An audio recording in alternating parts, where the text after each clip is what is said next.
शहरामधले मोठे आणि जुने वृक्ष कॉन्क्रीट मुक्त करण्याचं अभियान गिरीश महाजन यांनी सुरू केलं होतं आणि आज नाशिकमध्ये महापौर बंगल्याच्या बाहेर असलेलं हे एक मोठं वृक्ष जे आहे ते देखील या ठिकाणी कॉन्क्रीट मुक्त केलं जात आहे। गेल्या काही दिवसांपासून महापौर, उपमहापौर त्याचप्रमाणे मंत्री गिरीश महाजन यांनी शहरामधल्या सगळ्या भागांमध्ये अशा पद्धतीचे जे मोठे वृक्ष आहेत ज्यांच्या भोवती कॉन्क्रिटीकरण झालेलं आहे ते कॉन्क्रीट काढण्याचं एक मोठं काम सुरू केलेलं आहे। आणि आज महापौर बंगल्याच्या इथे असलेलं हे जे एक मोठं झाड आहे त्याचं देखील कॉन्क्रीट काढलं जात आहे। स्वतः महापौर, उपमहापौर उपस्थित आहेत। ताई, शहरात अनेक मोठे वृक्ष आहेत ज्या भोवती अशा पद्धतीचे कॉन्क्रीट आहेत। आपण आपल्या इथनं सुरुवात करतोय, काय संदेश आहे नाशिककरांना?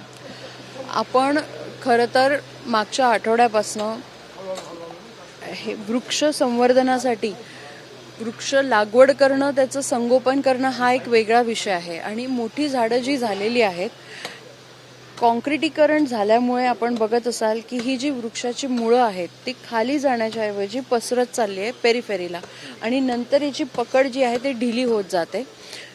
जसा इन्सिडेंट मुंबईमध्ये झाला की चेंबूरमध्ये ते वृक्ष उन्मळून पडले आणि बसवर पडले शाळकरी मुलांच्या, तसं हे झाड जसं जसं उंच होत जातं मुळं खाली जाणं अपेक्षित आहे, म्हणजे ते एकदम खोलवर मुळं गेल्यानंतर ते झाड उभं राहील।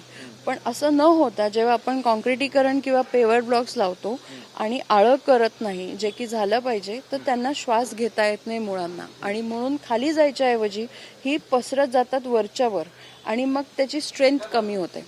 आणि जेव्हा हे झाड आपण पाहताय हे उंच गेलंय नंतर झुकलंय, कारण एका बाजूने ते मुळं सगळी दाबली गेली होती, आणि म्हणून हे आता मोठी जी वृक्ष आहे त्यांना जर व्यवस्थित श्वास घ्यायचा असेल, त्यांची मुळं एकदम खोलवरपर्यंत रुवायची असतील, तर आपण त्याच्या आजूबाजूचं कॉन्क्रिटीकरण काढलं पाहिजे। आणि जाहिरातींसाठी जे काय आपण खिळे ठोकतो वृक्षांवरती ते पण आपण काढले पाहिजे, कारण ह्याच्याने वृक्षांना त्रास होतो। आणि कुठल्याही परिस्थितीत आपण पाहता आहे की इतकी मोठी वृक्ष होण्यासाठी अनेक वर्ष लागतात।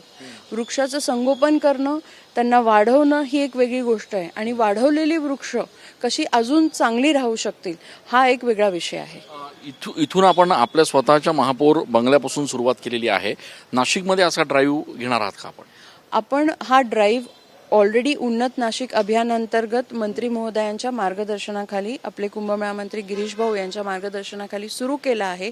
सगळे पर्यावरण प्रेमी असतील, आपण पाहिलं की त्या दिवशी गंगापूर रोडवरचे आपण काही असे कॉन्क्रिटीकरण झालेले, कारण जिथे जिथे आता नवीन रिडेव्हलपमेंटसाठी बिल्डिंग जात आहेत, जुने वृक्ष आहेत, तिथे हे कॉन्क्रिटीकरण होताना आपल्याला दिसताना असं स्वच्छ दिसतं जेव्हा कॉन्क्रीट लावतो किंवा पेवर ब्लॉक राहतो, पण ती स्वच्छता फार काळ कामी येणार नाहीये। आपण आळं करूनच माती तिथे उपस्थित केली पाहिजे, आणि कशा पद्धतीने मेश लावून त्याच्यात पाणी जाईल, मुरेल, हे आपण पाहिलं पाहिजे।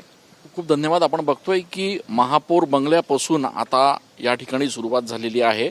शहरात अशा पद्धतीचे जे जुने मोठे वृक्ष आहेत ज्यांच्या भोवती कॉन्क्रीट आहे, पेवर ब्लॉक्स आहेत, ते सगळे काढले जात आहेत, जेणेकरून हे वृक्ष जे आहेत जे इतक्या वर्षांपासून खरं तर त्यांचं संवर्धन झालेलं आहे त्यांचं यास पुढे देखील संवर्धन व्हावं, शहरातले वृक्ष टिकावेत, आणि यासोबतच वृक्ष उन्मळून पडण्याच्या ज्या घटना पावसाळ्यात घडतात त्या घडू नये यासाठी हा प्रयत्न आता स्वतः महापौर, उपमहापौर आणि पर्यावरणप्रेमी एकत्रितरित्या करतायत। त्याच्यामुळे शहरात सुद्धा नागरिकांना, नाशिककरांना असं आव्हान आहे की अशा पद्धतीनं जर पेवर ब्लॉक होत असतील झाडांच्या भोवती तर ते या ठिकाणी टाळावेत, आणि त्यासोबतच या ठिकाणचे पेवर ब्लॉक कॉन्क्रिटीकरण मुक्त झाडं करण्यासाठी महापालिकेच्या या अभियानात त्यांनी देखील सहभागी व्हावं।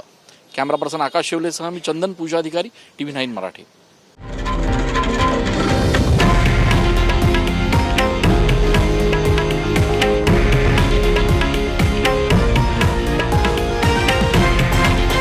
हे आहे देशातील नंबर 1 न्यूज नेटवर्क, आणि आपण पाहत आहात TV9 मराठी, एकमेव।